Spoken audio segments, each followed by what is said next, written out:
Na região de Itapetininga, no estado de São Paulo, onde hoje se encontra a cidade Campina do Monte Alegre, existia uma estação de trem, uma parada de trem que era utilizada pela linha férrea Sorocabana. E neste lugar, os responsáveis por aquele trabalho contratavam uma pessoa para tomar conta da estação e também dos trilhos.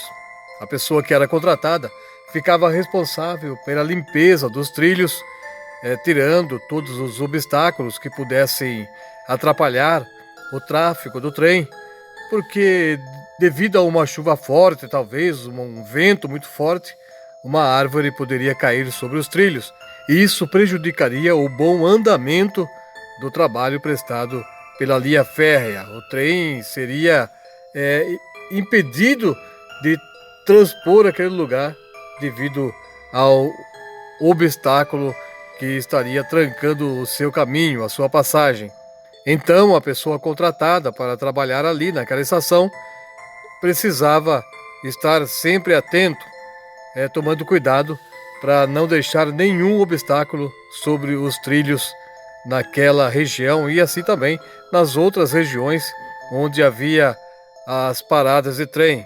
Os trabalhadores percorriam os trilhos durante certos quilômetros e deixava tudo em ordem para que nada atrapalhasse o trem de seguir o seu caminho. A estação de trem, que hoje está desativada devido à finalização dos trabalhos prestados pela Estrada de Ferro Sorocabana, ficou conhecida pelo nome de Engenheiro Hermilo. E naquele lugar, a pessoa que se submetia a trabalhar ali precisava ser muito corajosa, porque na falta de energia elétrica naquela época, a região era muito escura durante a noite, principalmente sem a presença da lua cheia. E quando a pessoa precisava ir até lá fora para buscar água no poço, o trabalhador acendia o lampião, saía da estação e aproximava-se do poço, retirava a água, depois voltava lá para dentro. E não se incomodava com o barulho causado pelas corujas cantando sobre a casa, nem por ouvir o latido de cachorros do mato, e nem mesmo se assustava com o barulho causado por outros animais, pequenos ou grandes, correndo na escuridão atrás daquela estação, lá no meio do mato. É claro que de vez em quando surgia na memória das pessoas, daqueles homens que ficavam ali tomando conta daquele lugar, a imagem de algum lobisomem, boitatá e de fantasmas, espíritos caminhando sobre os trilhos durante as noites escuras ali naquele lugar. Mas nenhum deles se incomodavam com essas coisas. Como eu disse antes, a pessoa, para aceitar aquele trabalho, não podia ter medo de assuntos e aparecimentos de coisas sobrenaturais. Naquele tempo, até meados de 1960, a caça era permitida.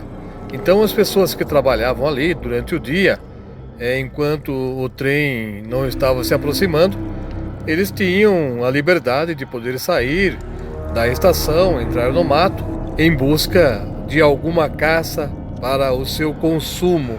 O funcionário da estação só não podia se afastar muito dos trilhos. Ele precisava ficar atento a qualquer barulho, apito da Maria Fumaça. Ele deveria voltar imediatamente para o seu posto de trabalho. Nos anos de 1950, algo sinistro aconteceu com um trabalhador daquela estação ferroviária. O homem estava há muitos anos naquele emprego e, numa certa tarde, ele ouviu um barulho no mato e foi verificar para saber o que estava acontecendo. Mas para isso, o canal Contos do Além hoje conta com a participação especial do radialista e locutor Paulo Silas. Ele apresenta um programa de rádio na cidade de Sorocaba, é muito famoso pelo seu tempo de trabalho, também pelo seu carisma. As pessoas gostam muito de ouvir o seu programa e durante o horário que ele apresenta o seu trabalho na emissora, ele tem um quadro no seu programa chamado A Carta do Ouvinte. As pessoas escrevem histórias que aconteceram com elas, mulheres, homens, e essas histórias são narradas pelo locutor Paulo Silas, que é muito conhecido na região e faz muito sucesso devido a esse trabalho apresentado por ele. E hoje também ele tem um canal no YouTube, você pode acessar com o nome dele, Paulo Silas, ou escrevendo A Carta do Ouvinte. E é ele hoje que o canal Contos do Além tem a alegria, o prazer enorme de trazê-lo aqui para narrar uma história que aconteceu na vida do tio dele naquele ano, lá na estação Engenheiro Hermilo, na região de Itapetininga. Olá, Paulo Silas, seja bem-vindo ao canal Contos do Além. Olá, Edson, tudo bem? Contar uma historinha que aconteceu com meu tio nos anos 50, próximo de Itapetininga, na Engenheiro Hermílio. E naquela estação de trem, o meu tio ele era portador da estação de ferro Sorocabana, então eu tinha que percorrer trecho de linha para ver se não tinha nenhum empecilho na linha, para ver se não tinha nada, alguma coisa que pudesse descarrilhar o trem. Então ele tinha que fazer esse percurso todas as noites.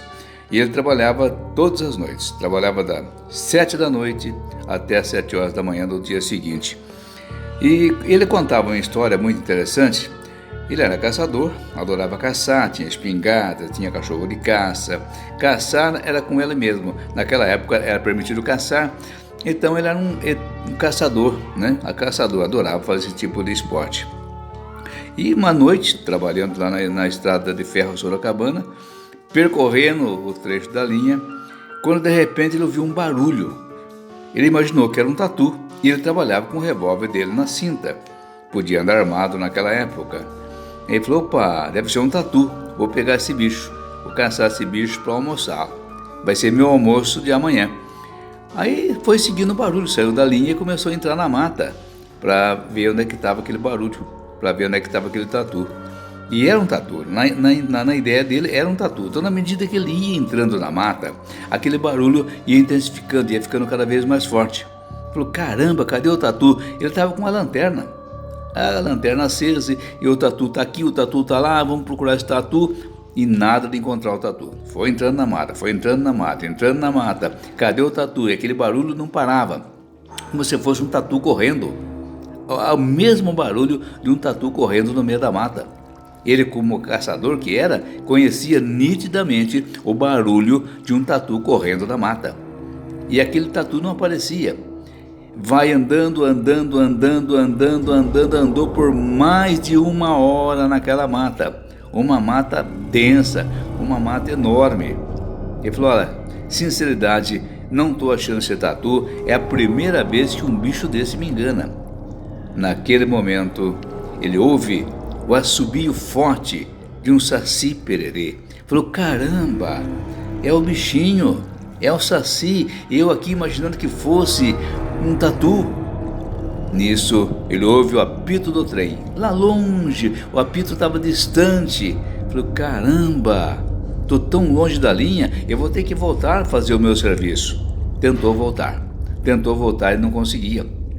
Por mais que ele tentasse encontrar o caminho, ele não conseguia. E mais uma vez, ouvia o assobio do saci, agora bem perto dele. Ele ficou de cabelos arrepiados, ficou assustado. Aí começou a andar mais rapidamente para escapar do saci e chegar na linha. Mas não conseguiu. Só conseguiu chegar na linha no dia seguinte, quando o dia clareou. Aí quando o dia clareou, ele falou, o trem está para cá. Está ouvindo os apitos do trem. Então ele foi seguindo aquele apito do trem até que ele chegou na linha. Então ele sempre contava essa história, que o saci fez ele se perder na mata. Se imagina um caçador, um homem acostumado a andar em mata, adentrar matas para achar caça, e de repente esse grande caçador se perdeu na mata por causa do Saci Pererê, que não deixou ele encontrar o caminho de volta. A história que ele sempre contava pra gente. Eu era menino, eu era criança quando ele contava essa história.